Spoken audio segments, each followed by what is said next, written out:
issues around food and around eating, but these issues have been splintering off into every area of my life now, and I can't function without ruining everything for myself. I just feel like my head's a little noisy, and I think it's been that way for a while now. I just never really noticed it before because I was too wrapped up in it. I couldn't see what I was doing, and, well, I hate it. I really do, but I sort of like it as well. I guess being ill sometimes feels safer than getting better. Well, often we have attachment to these things, and that's okay. I'm so glad you admitted that. All our actions are connected in some way. We just don't usually see these connections until they've begun to be disruptive, or even conscious that our actions are a product of something deeper at all. What we need to recognise is why you're doing these things so we can figure out a way to cut them off. So, why don't we start from the beginning? Why don't you tell me, what does it feel like? You need to tell me, what does it feel like to wake up every day with an eating disorder? Well, I feel out of control of my own actions. Like, I have myself in this really twisted chokehold where all my bad decisions start to affect the next, and even though I know what I'm doing is bad, I can't not do it, if that makes sense. I get stressed about a lot of small things, but they feel so heavy my day is consumed by them. I feel like I'm constantly running out of time. I know it sounds cliched, but it's like someone's weighted my legs down and I'm drowning in all these minutes and calculations of when I should do things and how long for, and if I just waste enough time to get through the day, the next one will be better, but it never is. I just do it to myself all over again. What do you mean by that? Well, I feel like these weights, they're not real, right? Like, I made them up. So, in theory, I should be the one who's able to take them off and float back up to the top, but I never do. I just push myself back down further and accept this weird silent panic and just let it take over. I see. So, you feel like you're living a contradiction, like there's two completely different versions of you. Yes, exactly. It's like I'm a puppet, and there's puppet me and puppet master me who just seems to have it out for me for some reason because I force myself to do a lot of things I don't actually want to do at all, and I'm the one who's making those decisions. So, how confusing is that? That there's two of me, complete opposites, having it out constantly, and for no good reason. So, I don't know. Well, most of the times with issues like you described, the reasoning behind them aren't rooted in what you want in the moment. It's about us wanting to get rid of something, like a feeling or a memory with an overwhelming distraction. It's coping. And because we live in a constant contradiction of ourselves, nothing we do makes sense because one side of us wants something very different from the other.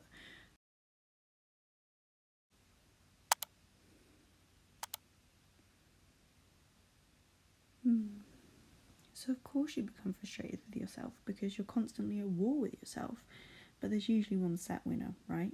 From the beginning.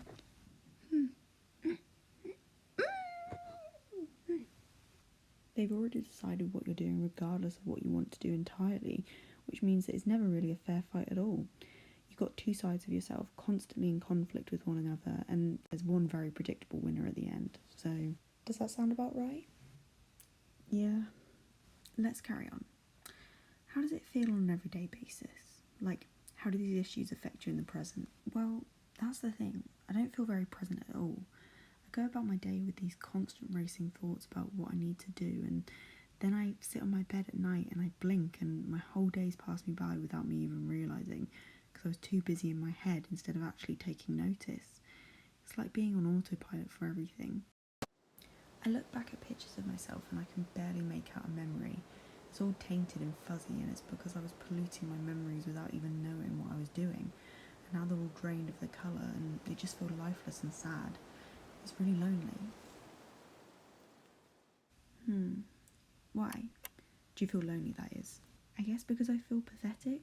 Like, I have this overwhelming dread that I don't fit anywhere, and not in a I'm not normal, no one understands me way, in a self-isolating and self-inflicted way. I make everything a laborious task for myself, and I get completely outraged when I have to do something other than serve this scary overlord. It makes everything exhausting, and because I'm so scared that I'll mess something up, I just stay under her thumb. So, your eating disorder's above everything else. I hate to admit it, but it actually is. It's intrusive and invasive and unpredictable, but I'm so scared what will happen if I disobey it. I just follow. And I always find ways to get out of things or not go to places because they risk being an obstruction. And I'm so scared I won't ever be able to feel settled in things or with people that I just make a barrier that stops me. It will take time and work, but that barrier isn't permanent. I know, but there's not one answer, is there? Because you'd think as someone who's constantly analysing themselves over and over and over again, by now they would have figured out a way to get out of this mess. But it just seems to carry on. It's like my mouth is having a conversation without me. I can explain and understand partly why I do these things, but for the life of me I can't figure out a solution. So, what do you do not to think? What do you mean? Well, where does your mind go when you don't have these racing thoughts? Like, when you daydream? Are they quiet times? I don't know. I have momentary blips of peace, like right before bed or on the bus when I have no choice but to stop. I like thinking about this place back home that I used to go to. Why don't you tell me about it? Yeah, sure. It's about half an hour away from where I live and it's just miles of moorland. In the summer we used to camp there by this little river that cuts through the hills into the valley. The water's so clear that you can see the patchwork stones beneath the surface and you can hear the water trickling alongside you when you sat. It's the type of place that looks like it's painted. It's just soft and safe and untouched, but then I come crashing in, tearing it up with some shit like, hey, do you remember that time you did X, Y and Z and it's over?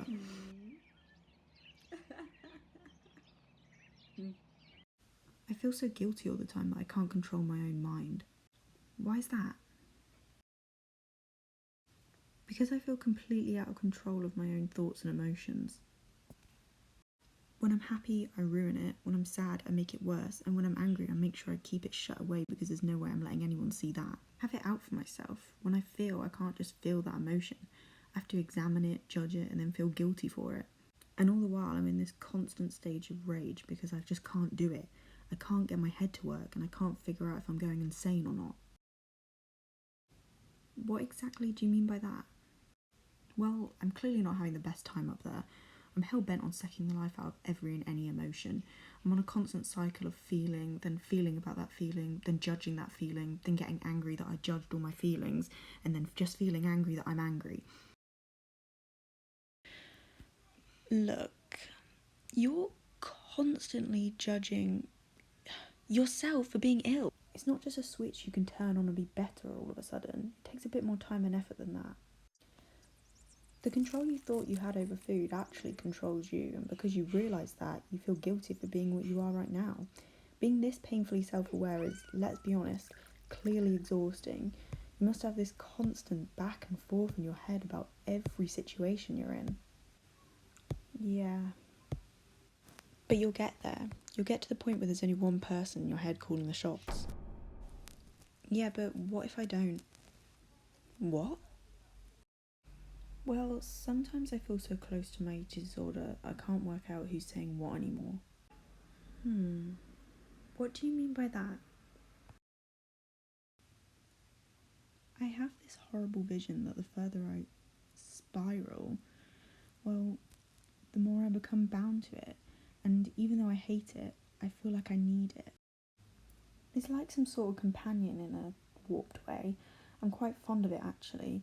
We've been together for so many years now, I'm quite scared to say goodbye, because I don't quite know who I am without her, and that's scary to me.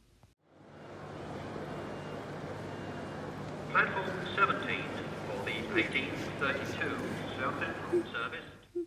Because what if after all that I am just a cynical husk that doesn't like anything?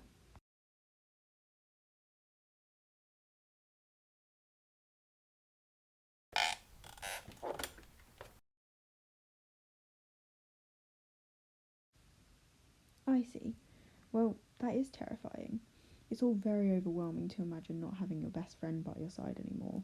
She's been there all through your years, protected you from feeling some pretty horrible emotions by distracting you with numbers and food and control, which worked for a while, but you don't need that anymore.